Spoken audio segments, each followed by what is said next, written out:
Fish ফ্রাইয়ের নাম উঠলে প্রথমে যেটা আসে ভেটকি মাছের ফিশ ফ্রাই, কিন্তু লোটে মাছ দিয়ে যে এত সুন্দর মুচমুচে ফিশ ফ্রাই হয় বাড়িতে ট্রাই না করলে বুঝতে পারবেন না।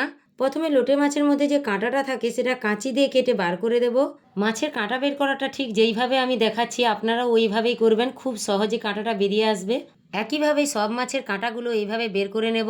আপনারা মাছের ফিলেটা হাত দিয়ে দেখে নেবেন কাঁটা আছে কিনা, যদি কাঁটা থাকে তাহলে কাঁচি দিয়ে কেটে নেবেন। মাছগুলো আমি মাঝামাঝি কেটে দুভাগ করে নিয়েছি, আপনারা চাইলে গোটা রাখতে পারেন। এবার একটা বোলে জল নিয়ে ওতে লবণ ও ভিনিগার দিয়ে ভালো করে মাছটা ধুয়ে নেব। লবণ ও ভিনেগার দিয়ে ধোয়ার কারণে মাছের যে একটা গন্ধ থাকে সেটা আর থাকবে না। মাছগুলো জল ঝরিয়ে ওর মধ্যে দিয়ে দেবো গোলমরিচ গুঁড়ো, লবণ, কাশ্মীরি লঙ্কা গুঁড়ো 1 চামচ, আদা রসুন বাটা 1 চামচ আর একটা ডিম দিয়ে ভালো করে মাখিয়ে 15 থেকে 20 মিনিট রেখে দেব। এরপর একটা বাটিতে কর্নফ্লাওয়ার, লবণ, ডিম আর জল দিয়ে একটা ব্যাটার বানিয়ে নেব। এবার মাছগুলো ব্রেড ক্রামসে মাখিয়ে ব্যাটারে ডুবিয়ে ডবল কোট করে নিয়ে ছুরি দিয়ে ফিশ ফ্রাইয়ের শেপ দিয়ে দেব। ভেটকি মাছের ফিশ ফ্রাই তো আপনারা সবাই খেয়েছেন, এইভাবে একবার লোটে মাছের ফিশ ফ্রাই করে খেয়ে দেখুন, খুব সুন্দর খেতে হবে।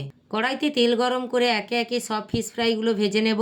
ভিডিওটা ভালো লাগলে লাইক এবং সাবস্ক্রাইব করে পাশে থাকবেন, আর এই রকম নিত্য নতুন রেসিপি পেতে আমার পেজটিকে ফলো করে রাখবেন।